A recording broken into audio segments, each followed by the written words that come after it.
So I just got to see Mission Impossible Fallout, and holy shit, do the bombs not go off at the end, because have you ever seen a mainstream action movie in your life? Chit chat, ain't got time for that. So this is going to be a different type of review for me because I'm going to stay away from the plot and a lot of the spoilers, except for the big one at the beginning, because of course you'd see that coming. They're not going to end all the characters at the end of a big budget movie, but what I want to talk about when it comes to this movie is people's expectations and what I got from it. And I want to start off by saying this might be my favorite action movie of me watching movies recently. For the past year or so, my favorite action movie has been Hardcore Henry because of its first-person perspective and the amazing amount of shit that they went through to film that. That movie, I really love it for how ridiculous it is and all that shit. But I really, really enjoyed Mission Impossible Fallout for, okay, it's a crazy story, but the action, the cinematography, the sound, it just did a lot for me. I really, really do like this movie. Tom Cruise reprises his role as Ethan Hunt for, I'd say, the most death-defying role the character has ever played in any mission. I'm shocked that Tom Cruise didn't die multiple times filming this. About a third of the way into the movie, there is a skydiving scene where Tom Cruise and Henry Cavill are falling out of the sky into Paris. They get into a thunderstorm, they get hit by lightning, and they almost die, but then Tom Cruise saves Henry Cavill's life, and then the rest of the movie happens. Later you find out he shouldn't have done that. This isn't really a spoiler alert channel. Henry Cavill is the main bad guy. You find that out later. But the skydiving scene, was real and took 108 takes. Tom Cruise skydived 108 times for, I'd say, a 4-minute scene. I wouldn't skydive once if you handed me a briefcase with $100,000 in it. I don't like admitting that I'm kind of a pussy on my own channel, but I'm very afraid of heights. I don't go anywhere near the guardrail on the second floor of your normal mall. So me sitting in the third row of a massive screen theater watching this movie, my asshole was puckered for about 60% of the runtime. That being said, this movie is 2.5 hours long, so that's a lot of asshole puckering. Anyway, let's get back into it. I want to explain, not about the story, but mostly why I like this movie. Fucking Twitter.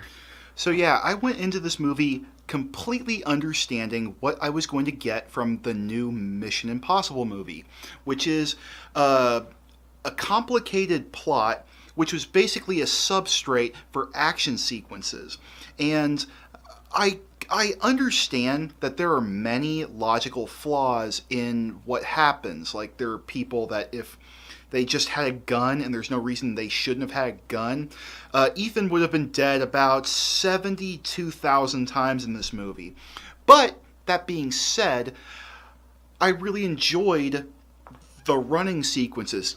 We all know Tom Cruise is really good at running, and I really enjoyed the chase sequences, the score, the cutting. I mean, the whole movie was everything I wanted it to be, which is why I think my rating's going to be a little bit higher than most YouTube critics.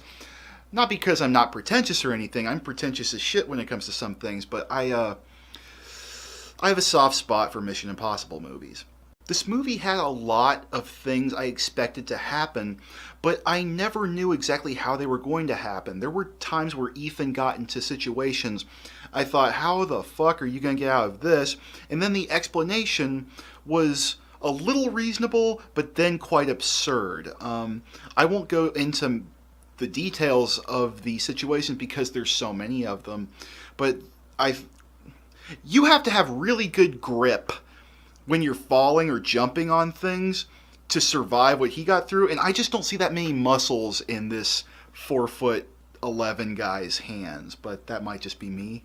There is a sequence where Tom is running along the tops of buildings and jumping from building to building, and there's one scene where he just doesn't quite make it, and he, in real life, breaks his fucking shin against the side of a building and then falls and grabs and then pulls himself up. That wasn't supposed to happen.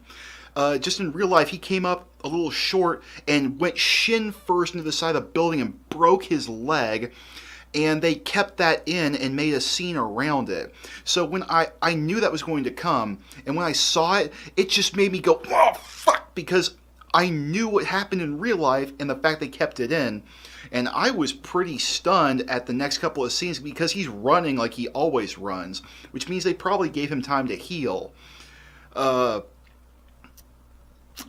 thought that was kind of fucking cool. Alec Baldwin, he plays Tom Cruise's superior, and he gets a lot deeper into the crew in this movie. He has more runtime, and fuck spoiler alerts, he gets stabbed in the stomach and fucking dies a couple of minutes after Tom Cruise says, hey, you're in the crew. I thought that was kind of funny, because it's so cliche-y. I don't know if that's a word, but I'm making it a word. I thought his performance was fantastic, and I knew he was going to die after Tom Cruise was like, hey, welcome to the fort. I didn't know it was going to be 3 minutes later, but it was, yeah, that was fun. Earlier I said I have an issue with heights, and the